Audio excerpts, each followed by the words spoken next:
I want to write music that can help people or that can evoke some emotion from people, just in the same way that my favorite songs do for me. Because, after being sober for a little bit and the brain fog kind of lifting, I realized like these songs that I really love, like why do I love these songs? It's because they make me feel something. I want to be able to do that. I want to be able to make people feel something from music. So how can I do that with my music?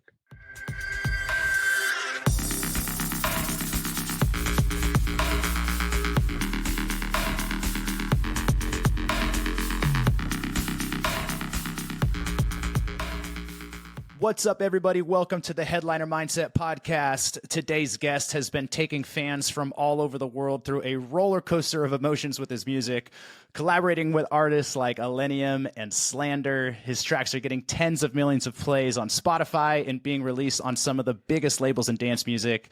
This is William Black. What's up, guys? Happy to be here. Dude, happy to make this happen, man. It is really good to reconnect with you. You know, you are one of the guests that I have a long history with, somebody that I knew from many years ago as a student at Icon Collective. And That's right. This has happened a couple times where it's like I had a relationship with somebody, this sort of like, student, teacher, mentor relationship. And then, life goes on, some years pass. And then all of a sudden I open up Instagram one day and I'm like, oh, this guy's playing in front of 10,000 people. I'm like, what the fuck? Like, what happened? Like, what happened? So I'm really excited to reconnect and kind of fill in the gaps of what happened, because it's been quite a while since I've seen you, and you have achieved a lot of success since I've seen you. So first off, congratulations. And Thanks, man. Man, thank you for being here. What's crazy is I was talking to a friend at Icon Collective. It was when I met you, it was 10 years ago. Yeah. Which makes me feel old, because I was like, I think I was 18 or 19. I think I was 19. Like, I might have been the youngest dude at Icon when I went. And you went like right out of high school. Yeah, summer happened, and then, I tried community college, dropped out, then went to Icon. Well, some other things happened in between, but yeah, pretty much right after high school, and I feel like it was great. It was a journey. Does it feel like it's been a decade? Because to me, like, it doesn't feel like it was that long ago, but 10 years is a whole decade. It's a long time. That's a long time. I mean, I feel like it does and it doesn't, like, actually, it's so funny. I opened my old laptop, the one I got right before I went to Icon. It's from like 2012. I was like, let's see if it even turns on, because I haven't used it in God knows how long. And I was looking at what I was doing and all this stuff, and I was like, okay, now it feels like it's been a long time. But when I think about it, like, oh, that wasn't that long ago. I feel like we changed so much as people. It's so interesting. Yeah, time flies when you're having fun, as they say. It's true. I am very excited to hear about how you've changed over this last decade, and I have an idea for how I want to structure this podcast, which this idea just hit me. I was taking a walk earlier, and oftentimes I'll sit down and kind of intellectually calculate, like, where do I want to go with this podcast? What are some of the questions I want to ask this person? And rather than doing that in my typical way, this idea popped into my head, because where I'm at right now, I've been going through a process of, really trying to figure out my coaching system and process, like what are the steps that I want to take people through? Because to be honest, it's kind of been all over the place. I've coached so many different people at different stages in their life and their career with different challenges and different problems. And right now I'm building out a course, which is very exciting, like a group coaching program where, I'm going to have a series of lessons and steps, and pretty much all the business coaching advice is like, have like a system, like a singular system, to kind of walk people through. And so I know everybody's path is different. Everybody's journey is different, and no one path looks the same. No one system or process. There's no one size fits all. However, I thought it would be fun for us to really look at the journey of William Black and kind of reverse engineer this last decade of, being an up and coming artist, and really look at like what really was the process for you. And if we could kind of put like a framework to it, like what would, if William Black was a coach, he's like, all right, what is step one as an Yeah. artist that wants to make it, on this path? Like, what would step one be? For me, it was okay. So if you're going to follow my path, you have to become a drug addict and then get sober really, really young in life. Yeah. Yeah. Don't do that. I'm just kidding. Yeah. But that's what I did. I But that's mean, the thing, man, is there's a lot of other people that also are caught up in some shit that are like, oh, I have this dream. I want to be an artist. There's this thing inside of me that's calling me, but are caught up in, drugs, alcohol, chasing girls, like other, I don't know what it is. A lot of people have their addictions and their vices. So there's so many. It's funny because I think about it a lot, and so I mean, a little bit of what happened when I was in high school. I was just doing a lot of drugs, and it progressed. And by the time I had graduated high school somehow, like I don't know how I graduated, but I did, and I tried community college, and I just that wasn't my focus. My focus was getting high, so that's what I did. But it got so bad that I needed to seek outside help, and my parents were begging me to go to rehab, and I had a friend who was a year older than me that went to Icon Collective, and so I knew that was in LA, and that's what I wanted to do. I was like, this is what I need to do, and yeah, my parents were like, you should go to rehab and get help and get better, and then that music school you wanted to go to is in LA, so you should move to LA. I grew up in Orange County, about an hour from LA, and for whatever reason, there was just like a split second of just like, maybe this is the right thing to do, because you can really chase your dreams, and it's almost like my passion for music took over my addiction for just like a split second, and I made a decision. I was like, okay, like I'm gonna get help. yeah. And it's so funny because I remember, people tell all these like weird stories of different things that have happened to them, but I got change one time from buying something on a dollar bill. It was a psychic's number, and so I called the psychic, and they were like, she gave me this whole rundown that was like, how would you know all this stuff about me? And she was like, you're really, really passionate about something in life, but there's something that you're doing that's holding you back from being successful. Mm. And at the time, I was 18 years old. At the time, I'm like, oh, it's my parents, they're not letting me do. But, I don't know, maybe 5 or 6 years after that happened, I remembered that, and I was like, wow, it was me. I was holding myself back. Yeah. It was the drugs. It was, Yeah, those inner demons holding us yeah. back. Yeah. Okay, so I think this is so important because this actually is kind of one of the lessons that I have in Mm-hmm. my process, which is clearing out the bullshit, we could call it, right? Whatever that may be, right? Whether it is an addiction, which is fucking easier said than done. And I Sure. really want to, commend and congratulate you for, Thanks, man. that. And I know it's also a consistent process too, Right. right? So you said you went to rehab and then Yeah. yeah. Yeah. I was actually still in rehab when I went to Icon. Wow. Yeah. So it's another funny story is I went and did the interview process at Icon and just talked about how passionate I was for music. And then they're like, okay, we'll let you know if you get in or not.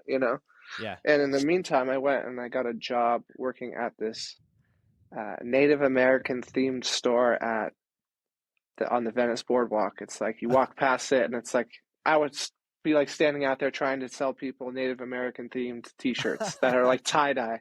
This is my first day.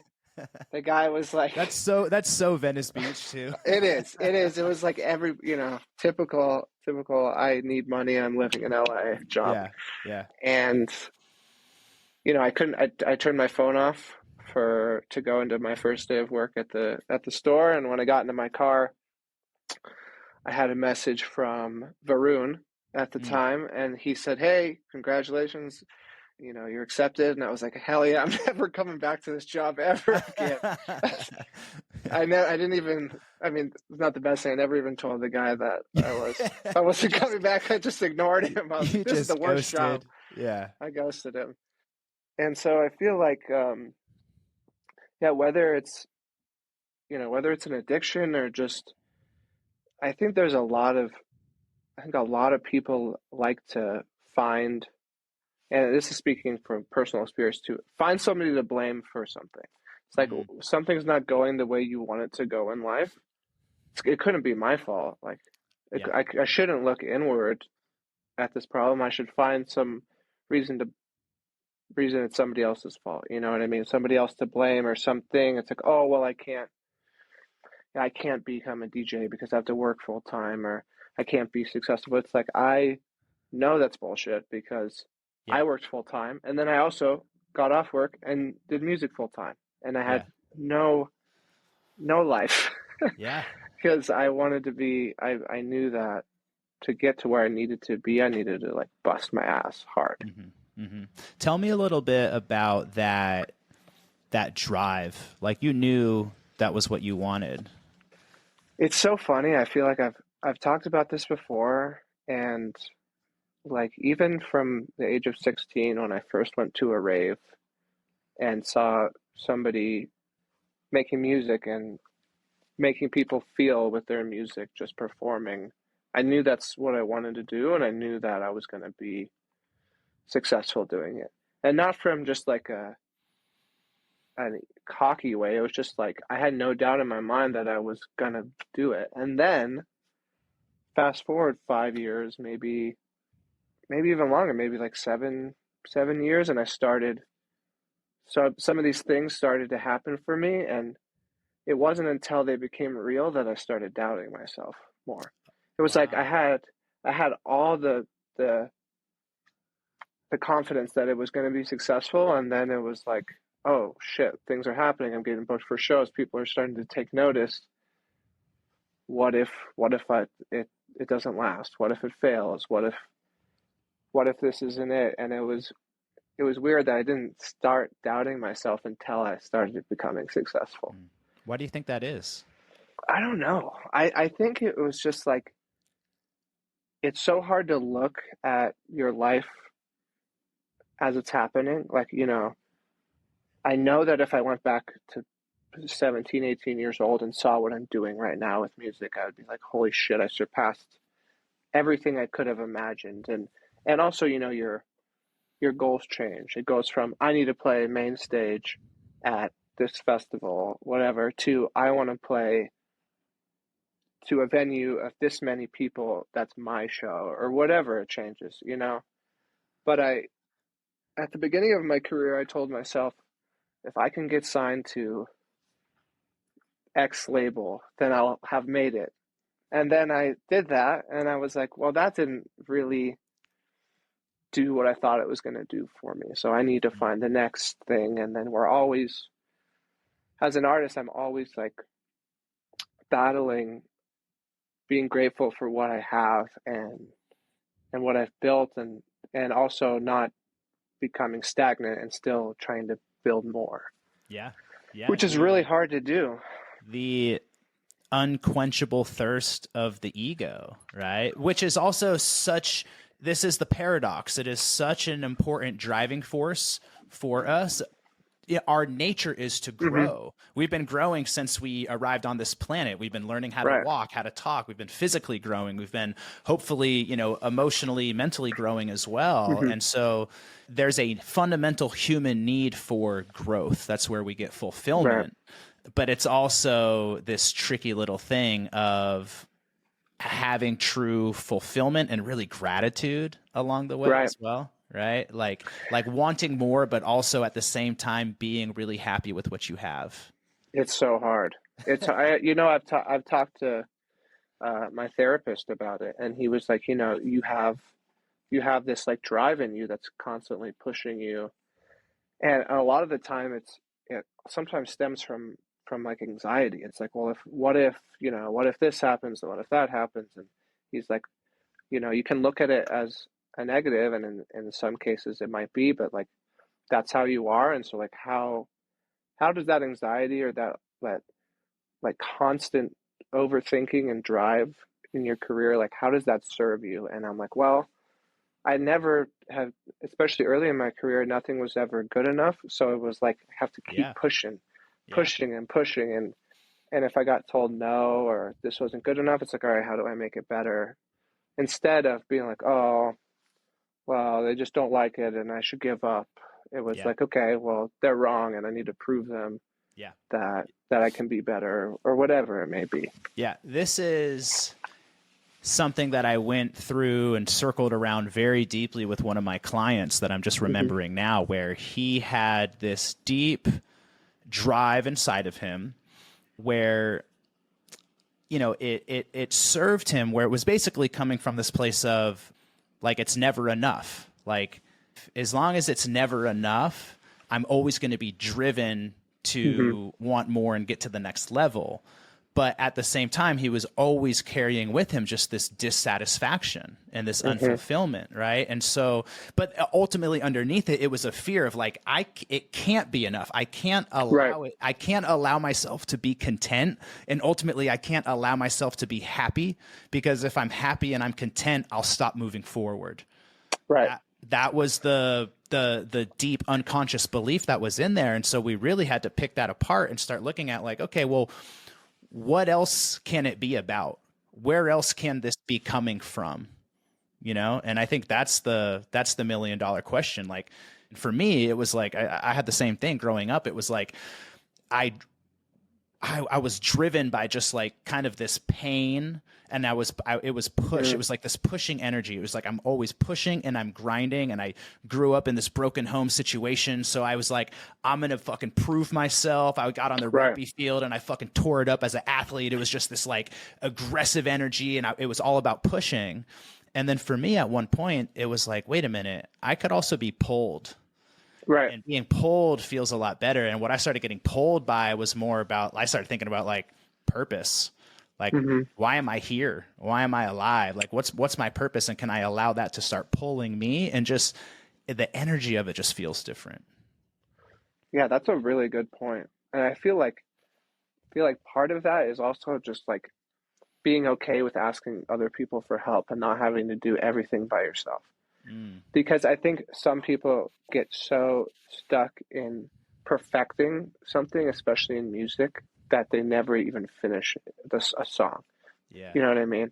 The song needs to be perfect. It's like the one of the things I am so grateful for and I value so much, just like my circle of people, like friends, other musicians and stuff. I'm like, hey, how does this sound? Is this done? And they're like, yeah, it sounds done. Cool, it's done. Because Yeah. I will continue tweaking it for. Oh yeah. I have Yeah. friends who do that. They spend Yeah.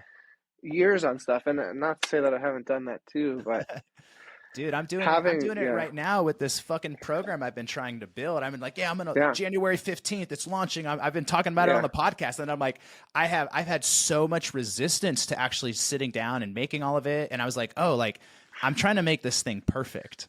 And yeah, I've got caught up in like, wait, it's I gotta loosen my grip on it needing to be perfect and just allow it to be what it's gonna be, and right, allow it to be, enough, and put it out, yeah. and get it going, right? I feel like I spent so much of my life trying to control the outcome of things, and you just don't have any control. Mm, And I mean, not to say that I don't still do that, because I do. I'm like, for instance, it's like I'm doing this album tour that starts in almost a month, and I want it to be a certain way. I want tickets to sell a certain way, and blah blah blah. And it's like I have no control of what anybody else is doing. I can try to influence it as best as I can, but life is so much less stressful if you just do what you want to do and let the universe just like mm, decide what's going to happen. Because yeah. there's this quote, it's like, I'm not like getting into God and religion and stuff, but it's like, you make plans and God laughs in your face, Mm, which I yeah. love because, I believe in a higher power and that I'm not the one in control. And it's also just like if I try to remind myself of that, it makes life so much less stressful because it's like, well, if I'm not in control, then like I can just only do my best. Hmm. And whatever comes from that, and I need to be okay with it because we only really can control ourselves and we can't control anything else. We can't control how other people feel about something or anything else. I mean, there was a lot of times where I was like, oh, I'm upset that this happened and that I felt a certain way about it, you know. But it's like I just felt how I felt, and that's okay. I Yeah. can't get upset that I had a knee jerk reaction to something. That's just how I felt, and Yeah. then that's okay. Yeah. And it doesn't serve us. It's like we feel a certain way and then we beat ourselves up for feeling a Mm-hmm. certain way. It's like just A hundred doubling percent. down on it. It's like I feel Yeah. bad and now I feel bad about feeling bad.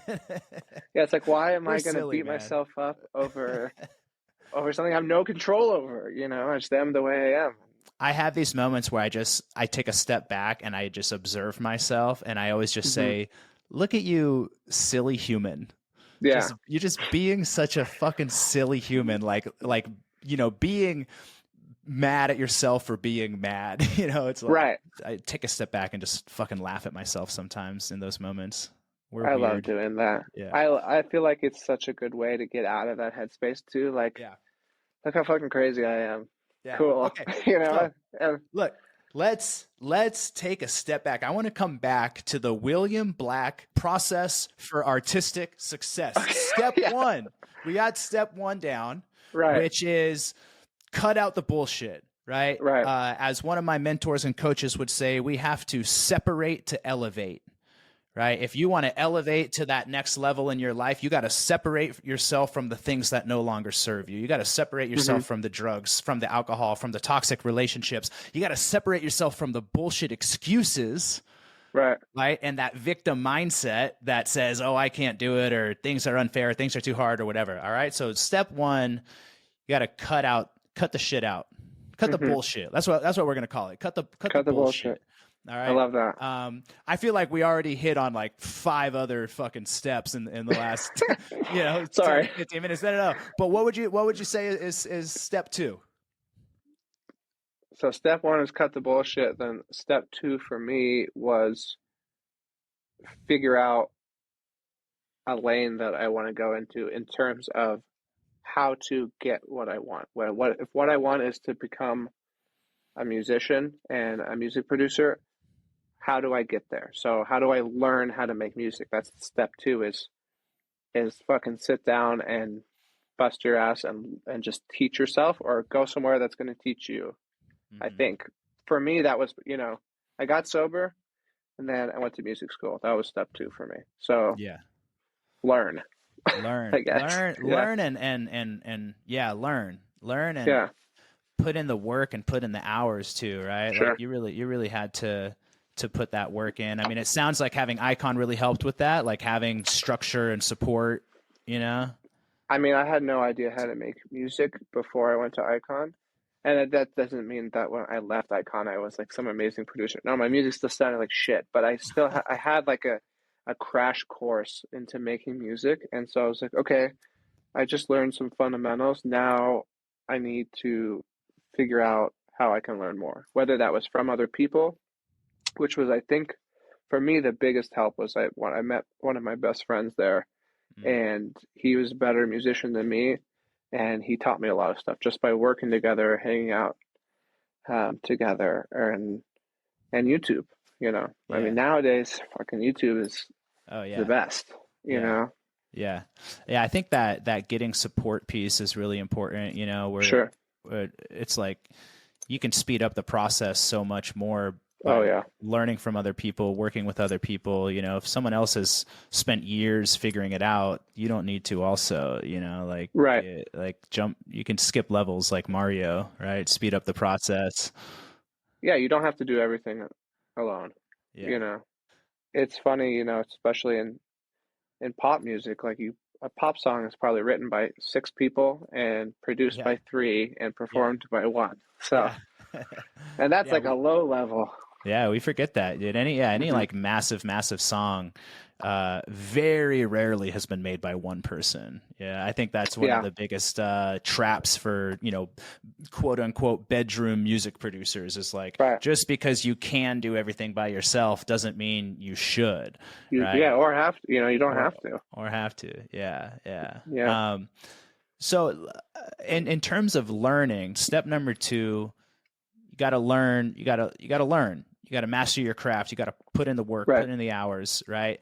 What contributed to you really being able to do that well? Because I do see this as an area that a lot of people struggle with. Like there's a lot of resistance, there's a lot of, I don't know, maybe it's excuses, maybe it's fucking ADHD. It's like being able to just sit down and do the fucking work and really pour yourself into it is definitely something I think a lot of people struggle with. What kind of tips or advice would you have for somebody that is maybe feeling challenged with really learning and putting in that work? I would say that, you know, and I didn't do this, so I'm going to tell you why I think it's important. But I was like, okay, I learned how to make music. So what for me, what I thought the next step was is I got to release that music. It's like, no, dude, because the reason that some people become good musicians, I think one of the first realizations is that they have a really good taste in music. So if you have a really good taste in music and you know it sounds good and you're making a song and it doesn't sound good as good as the music that you like listening to, then you're not ready to release music. So I feel like for me, how I got as good as I am at making music is I just spent years working on music. Make a song, cool, I made a song. Put it somewhere else, start another song, and just keep doing that. And the more I worked on music, the better my music got. And there was a time period where I didn't worry about releasing music. I think like 2014 to 2016, I worked on music all the time, every day, and I didn't release anything, because I realized that I wanted my music to sound on the same level as my favorite artist, and if it didn't, then it wasn't good enough. Mm. Yeah, that's a really good perspective that I think is actually very rare because I think a lot of people are so hungry and eager and Hmm. excited for success and to play shows and be Right. in the scene that it's like, okay, cool. I just made my first song. How do I get it out there and build my audience, rather than, well, let me go make 50 more. I think that's like a huge misconception of what you need to do. And that's not to say that I didn't do that too. I mean, I totally did. And I totally put out some songs that I listened back to and I'm like, this sounds awful. And, you know, the goal wasn't how do I become really good at making music? It was how do I perform and be in the scene and Mm, go on tour and stuff. And I looked at it I looked at mm. it the wrong way, It I think. sounds like you kind of dedicated yourself really more to the art rather Hmm. than just the business and building your brand and your audience, but having that intention to really like make the best music possible is the fork in the road. Yeah, I think my goal changed a few years in, where it was like, at first I just wanted to make EDM and be a DJ. And Yeah. then I realized that after I've written music for a few years, that although I did do want still want to do those things, it kind of progressed into it was like, okay, well, I want to write music that can help people or that can evoke some emotion from people. And just in the same way that my favorite songs do for me. Because after being sober for a little bit and the brain fog kind of lifting, I realized like these songs that I really love, like why do I love these songs? It's because they make me feel something. And I want to be able to do that. I want to be able to make people feel something from music. So how can I do that with my music? And then the journey became more of like how can I write that specific kind of music that I resonate with, number one, that's important to me and that hopefully other people can resonate with too. Yeah. Yeah. And how, because I hear so many people say that, Hmm. because I think it's such a common journey, is like Of course. you start off in the crowd and you have an emotional experience in the crowd and you're like, oh my God, like I'm having my life changed, my soul is being touched. And then there's this part of you that's like, I want to do that for other people. I want to share that gift too. And I hear so many artists talk about that, wanting to impact people with their music, wanting to spread love with their music or create emotion with their music. But I think that's also easier said than done, you For know? sure. 100%. I think for me, what I realized is the only way I can do that is if I'm being vulnerable with Mm. my fans and in my music and in a session where you say, hey, like, what do you want to write about?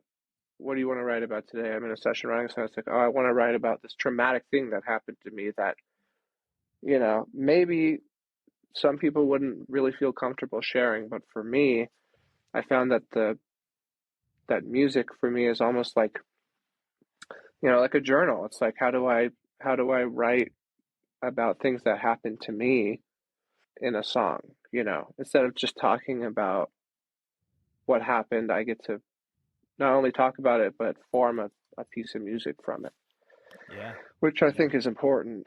And I think, my first album, sometimes artists put out songs and they don't want to tell the fans what it means to them because they want people to form their own opinion about what the song means. Hmm. But I kind of did the opposite of that.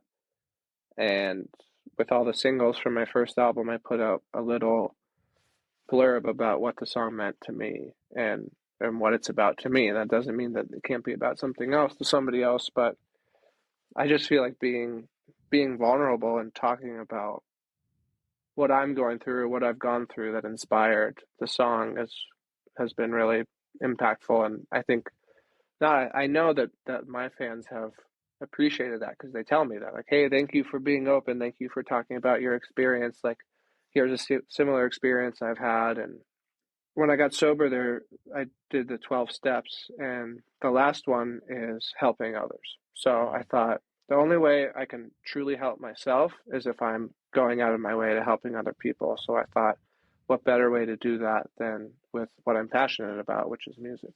Yeah, man, it's so cool you're bringing that up right now. I literally just finished listening to a book today called The Story of Your Life, and it's all about Dharma, which is purpose, which is why are we here? Why do we exist as spiritual beings having this human experience? Why are we alive? Why were we created? And a lot of what it talks about, of like when you're actually really aligned with your purpose, a piece of that is service.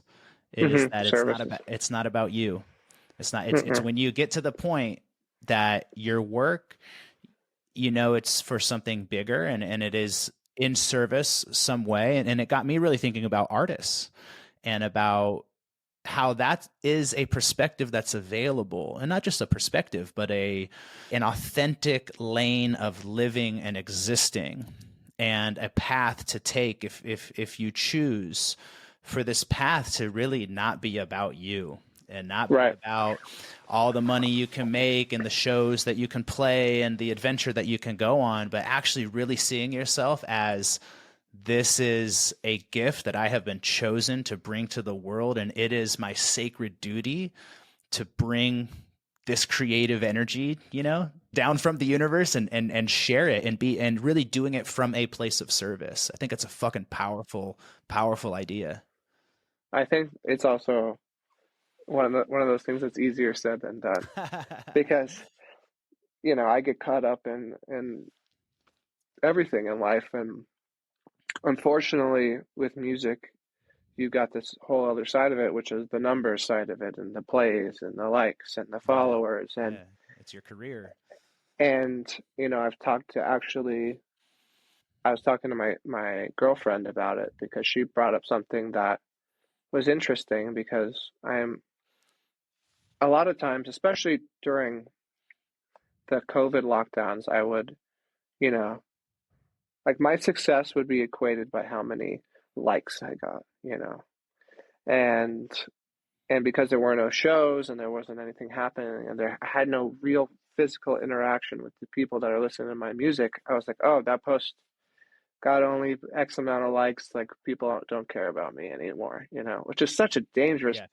thing to be on, and it's such bullshit. I mean, it's just like social media is such an important thing, but it's also so awful. Yeah. And what my girlfriend said was that, she works a normal 9 to 5 job, and she's like, I can do or do without social media, and it's not important in my career how much I post or how good of engagement I get. And she's like, so I told her, I was like, if I wasn't an artist, I probably would never use Instagram or Twitter or anything. I just would I think about that often. I'm like, there's actually some 100%. people out there that never open up these apps. I'm like, what is their No, life like?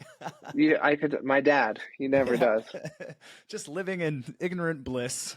That sounds nice. Yeah, but it's not our You know, path, man. It's not our dharma. no, it's not. That's not. Yeah. So I have to, you have to, it's one of those things where it's like, all right, well, I don't love doing this, but it's an ends to or means to an end. Yeah. And so it's one of those things you just put up with because it serves a higher purpose, which is what you want to do. That's it, man. I think that really is the perspective shift of when you get out of your ego and it being about me, and it's like, oh, these likes are about me and my worthiness, and or the success or the money or whatever it may be, and really be living in that energy of service. And to serve means that I have to show up and do work and give and have it not be about me. And Hmm. yeah, again, yeah, it's easier said than done, but I think there's actually a lot of freedom in that perspective and in that choice to kind of take that path, because yeah, it's like you get your fucking ego out of the way. It's like, all right, Right. it's not about me. This is why I'm here, and it's about something bigger. Hmm. Yeah. Yeah. And I think, what's interesting is that, I with my experience with music and spending years perfecting my craft and still, I'm still learning. If you ever think that you've learned it all, then you're probably fucked because you can always learn more. Um, Yeah. and we're always changing. But on the flip side of that, there's a guy who made music for a year and made a cool song and posted, and now he's Yeah. touring the world. So Yeah. everybody's experience will be different, but Totally. I feel like for me, what I wanted is to make not only make music that impacts people, but to make music that I'm still gonna be proud of when I listen to it Yeah. 40 years from now, I hopefully. love that. And it's a good reminder. And that's what I said at the beginning of the call. Everybody's path is different. There's no one Right, size fits all. Like there's a lot of people out there. It's like, yo, you just want to make some bangers and play some clubs and right, have your whole thing be about just having fun, and have it not, it doesn't have to be serious and your dharma and life changing, like that's cool. right. That's cool. Yeah, Right. But, I think right now I'm really speaking to the artists that do feel called on that deeper level yeah. to be really in that place of service and dharma. So far our process is cut the bullshit, dedicate yourself to learning. Hmm. What's step number 3? I feel like you got to take the leap for me, Ooh. which was for me the leap was 2018. I've been working full time and also playing shows and putting out music and sort of making a little bit of a name for myself, but not making enough money to support myself from music. So still to work, and it was my going in from 2018 to 2019. I had lined up a string of shows that I was going to lose money on, but still, it was like, okay, I'd have to take like 2 weeks off of work. And it just like that thing popped in my head where I was like, if I don't quit my job and just figure it out, then I'm never gonna quit. And Yeah. I did, and I quit my job. And that year, 2019, was like kind of crazy for me because I went and I had already started working on an album, but I pretty much that year I finished my first album. I went on tour with Adventure Club. It was a 2 or 3 week tour. I was on a bus. I was playing a lot of shows, and then I put out my album, and then immediately went on tour with Illenium and did a full like US tour with him. And so that decision to like take the leap, I mean, Mm. who knows? But I feel like because I was like, this has to happen, Yep. then the universe provided, you know? Yes, sir. Yes, sir. That's such a fucking big lesson. And I'm so glad that you brought that up Yeah. because there's that saying, leap and the net will appear, Yeah. right? Take the leap and know and trust that you will be supported by miracles and synchronicity and divine energy. And it's fucking wild, man. Because, I mean, there's so many countless people that have the same story where they're like, I didn't know how. I didn't know how it was going to work, but I took the leap and miraculously, like, shit just kind of worked out. You know what I mean? You hear it all the time.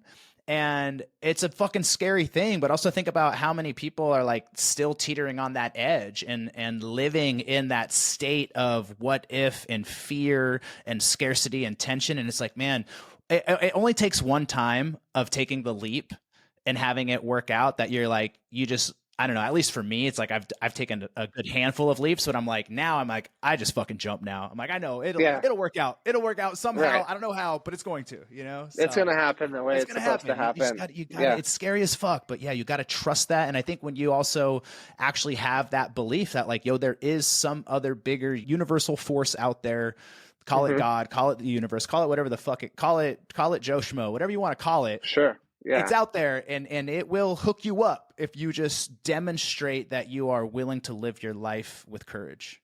Yeah. I love that. And I will say, funnily enough, one of the reasons I was able to pay rent in 2019 is because a guy I met at my time at Icon named Nick said, "Hey, I got this DJ who needs some help with his music. I wanted to put you two in touch," which was you. So you put me in touch with somebody who needed help with their music. I helped with their music and they paid me. And I was like, cool, I have money now and I can pay rent. So Oh, thank you yeah. for Hell yeah, man. I'm glad that worked out. that. Sure. I don't remember that, but I'm fucking stoked to hear that. I get to It play happened. a small little snippet in your journey, man. And it's Yeah, funny though. man. It's like it is those. It's like a culmination of these little, you know, Hmm. these little things that I don't know. Just support shows up in unexpected ways sometimes. You know. Well, you know, it's funny because I I said it earlier, but I thought that before I like got sober, I was like, I think getting sober is going to hold me back from Mm, being an artist because what's being a DJ and touring? It's partying and getting fucked up and having a good yeah. time.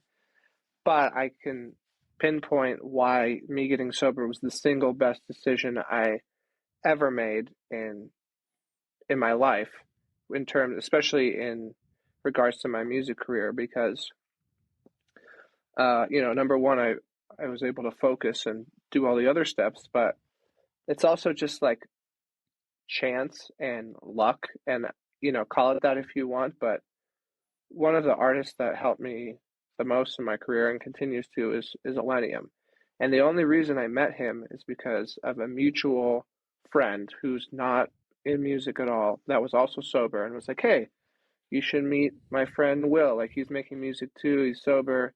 Nick Illenium is sober too. Then the rest is, you know, Yeah. the rest is history. But Yeah. I know that I wouldn't have been put in that position if I had never gotten sober, which is kind of kind of insane to think about. Totally. Where would Totally, I man. sometimes think about that. Where would I be if X, Y, and Z didn't happen in this weird order? So I think it's a good lesson for myself is to, if something might not feel right in the moment, it could be setting you up for something that's going to really be great for your life in X amount of years. Yeah. It comes back to trust the Hmm. process, have faith, you know? Yeah. So you started getting shows and going on tour in 2019. And so Yeah. you only had a little bit of time, and then 2020 happened and there were no Yeah. shows. How was that? That must have been, I imagine, kind of tough to start getting that momentum and then just have all of it stop. How'd you handle that and get through that pandemic situation? Uh, Somehow I did, like Yeah. everybody. But my plan for 2020 was very different. Obviously, had a whole tour plan for my first album, and I was gonna go on tour and then start working on music. But instead, I said, okay, well, I have all this time off. Nobody's touring. I need to be productive, and I had all this time, alone to reflect. And so I just started another album and I just wrote music. And it wasn't, I'm not saying it was like a breeze. There were definitely like, it was hard, man. I mean, it was just like, I felt like I was really on to something with my momentum. I had booked, Bonnaroo and Lollapalooza and these festivals, and I was going on my own tour, and people were really excited. And I was really excited. And I was like, I hope this doesn't deter me, and I wasn't sure. I didn't know. I didn't know if it would. And luckily, I had kept working on things. And during COVID, I put out Back to You with Slander, which is still like my biggest song because it's a great song. And that helped a lot. That that song was released on the Insomniac like Run label. And so they asked me to come do their like live stream thing, which I thought was weird, but I was like, I'm here in LA, I should do it. And I got a new bunch of new fans from that. I did a couple of those live stream things, and as weird as they were, like I think everybody was home, so it was really cool for me to like, I don't know, almost like make new fans of people who wouldn't necessarily even know who I am, but everybody's home and they're watching this live stream thing, and Yeah. this kid's Yeah. playing his album. Totally. Yeah. I was just talking to a client this morning about the fact, and this is a fact, shit's always going to happen. Yeah, it's true. Like unexpected curveballs they shouldn't be unexpected. Expect them. Right. They're fucking coming no matter what. Like things are not going to go as planned. And Ever. so when we can actually just know and accept that and expect that, there's less resistance to it. It's like then the quicker, like we have to be flexible. The quicker we Hmm. can adapt and move and adjust and say, okay, well, I thought this was going to happen and it didn't, and now I'm over here. So what can I do now? Right. And Yeah. that right there, being adaptable, being flexible, being, not being stuck in being attached to things, needing to be a certain way or work out in a certain way, because they're not going to all the time. They're So like not. we have to be able to adjust. And so it's cool to see that you're like, all right, cool. Well, let me, a lot of people really spiraled out and were like, oh, my career's over, and fell into it. And you're like, okay, let me go. I guess I'll go write an album now. I'll go do some live streams now. So that's pretty cool that you were able to do that. I never actually looked at it that way. I think it was just a force of habit. But you saying that, I realized like, wow, I could have really spiraled Oh, and dude, done that. So I'm a lot glad of I people did it. did. Yeah. A lot of Yeah. people did, man. So, all right, coming back to our process, Sure. cut the bullshit, dedicate yourself to learning, Yeah. take the leap. What's number 4? I feel like I'm in number 4 right now. Yeah. I don't What's know that? how many steps are there total. I don't know how many episodes you want to do. Oh, But um, yeah, what step are you in now then? take the What's leap that? and then just uh Hold on for dear life. yeah, basically I was just pray to God that it worked. No, I mean, I think what a lot of things come with having, say you take the leap and you've got some success. I think a lot of things come with that. Um I think one thing that people forget, and I've forgotten over time, is why they started doing it in the first place. And Mm, and it was because of the passion and this higher purpose for music. Because I think quickly you can go from not playing any shows, not making any money, to doing making a lot of money and playing a lot of shows. And I think it's can be easy to forget that was not the goal. Making money, it wasn't the goal. At least for me, it was like I hope that I can make a living off of music, but it quickly you can go from I'm now making a living from music to why am I not making this much money? Why mm, am I not doing this? And like I think maybe 1% of people who do music actually make a living off of music, and probably even less than that make a living off of music, making music that they're actually passionate about. There's a lot of jobs you can do in music, but that doesn't mean you're making music that you love and you get to pay rent or buy a house or do whatever from that.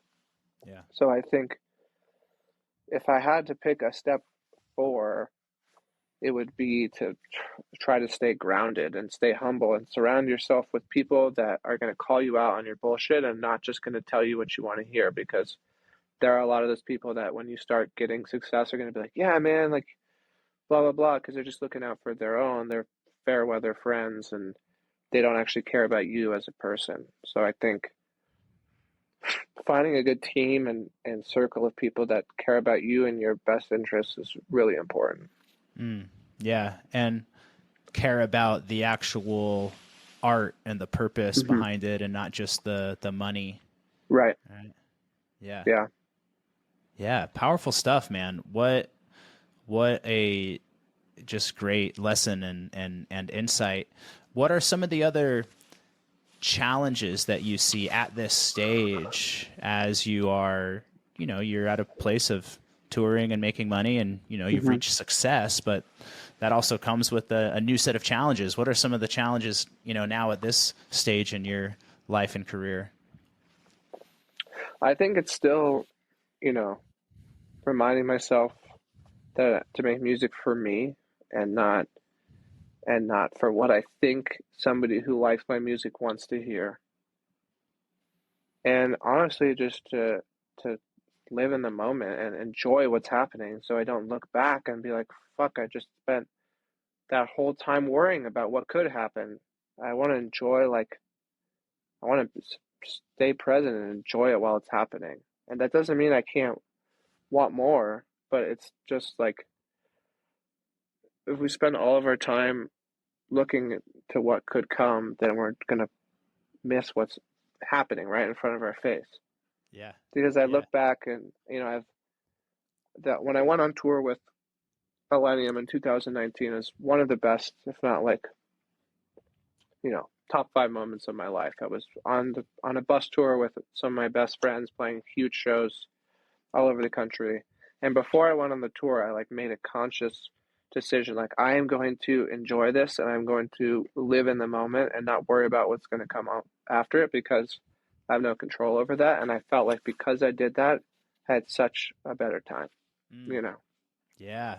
Yeah. Setting that intention is so important. And that's also something I talk to clients about a lot as well. Especially, I always say this around like networking of like when somebody's going Right. out and they're like, oh, I want to, I always remind them like, oh, if you're going to go out and you want to really like network and meet people, like set that intention before you go. Or Right. maybe your intention is to like have fun. My intention Right. tonight is to really just go have fun and it's to be present. It's like, okay, but just taking that moment before doing anything, it could be before a big meeting, right? Before I go into this meeting, how do I want to be? How do I want to show up? What do I want the outcome to be? Rather than just showing up and hoping it goes the way you want it to, it's like coming in unintentionally versus actually taking some time to really be like, all right, this is how I want to feel. This is how I want to be. This is what I want the result to be. Let me remind myself of that. Let me see that like in my mind and then step into it. So I love that. I love that. And seeing it that it works. You actually we're able to be present and have fun. That's awesome.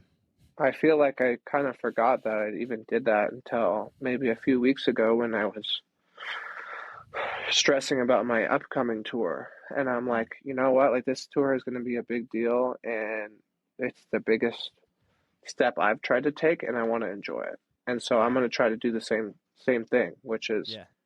is have fun. Because Yeah. the whole reason I started making music is because it was fun to do, you know? Yeah. If I'm Yeah. not having fun, what the hell am I doing? For You know? sure. For I sure. think it's so easy to forget that.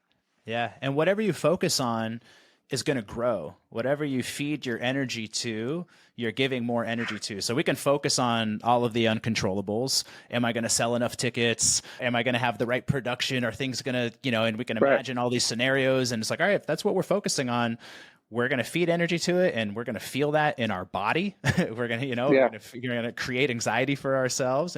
Or we can also focus on, damn, how many people are going to be like front row and fucking crying and just like having Yeah. the best time of their lives, and how many new friends am I going to make, and how much fun am I going to have up there, like that mastery of what we choose to focus on. The mind can Mm-hmm. just fucking run off course sometimes, but if we can really Telling me. I mean, I think that's the endless quest. How do we Right. try to redirect ourselves, and also again not beat ourselves up when it does run off course, but be like, oh, let me come back over here and focus on what I want rather than what I don't want. Yeah, because I think I know for myself, I can set unrealistic expectations. And the problem with, like we were talking about before, with numbers and things, it's music is it's not a competition, but it can Mm-hmm. kind of be looked at, especially in the EDM spaces. So, this person sold X amount of tickets, or it sold out this many days in advance, and blah blah blah. And well, how does that? How is my worth? Like, does that mean he's bigger than me? Am I bigger than him? And who fucking cares? Because there's no trophies for who was the Yeah. biggest DJ. I mean, actually there are, but nobody. The DJ Mag Top Yeah. 100 is a joke, so Yeah. don't. Yeah. That's Yeah. my Yeah. opinion. But Yeah. I'm just saying personally, it's like I caught myself being like, oh, this show, and this show needs to sell out, and I will be happy. Mm. And then I was like, wait, what the fuck? No, like Yeah.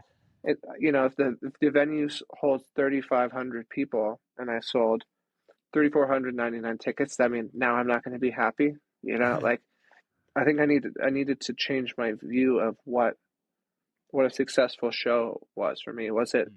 everybody who came had an amazing time and I had an amazing time, or the show was sold out and maybe Yeah. nobody had a fun time there? Like what's the more important thing? And I've been over the last, I want to say, month, like just kind of trying to rewire my brain into what I think a successful show is, Mm-hmm. Yeah. because a lot of people think that it's the number part, how many tickets were sold, and maybe that plays a small part into it, but that shouldn't be the only decision maker for what is a successful night Yeah. on a tour. So, what's your new definition of a successful show? If I have fun and the people who are there have fun, that's a Yeah. successful show, Yeah. I think. Boom. you Yeah. know It's like, let's make it easier to be happy and to be fulfilled. Let's not set up roadblocks and barriers. I'll be happy when all of these things happen. No, let's make it simple. I'll be happy if I have fun and they have fun, right? Let's not cock block ourselves from happiness.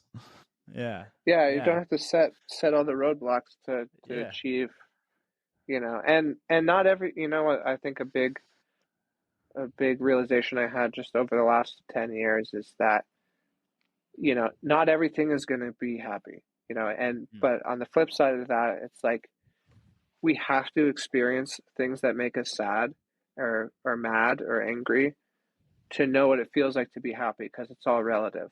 And if Yeah. you don't know what feeling sad was, then you wouldn't know what feeling happy was. You have to have the opposite.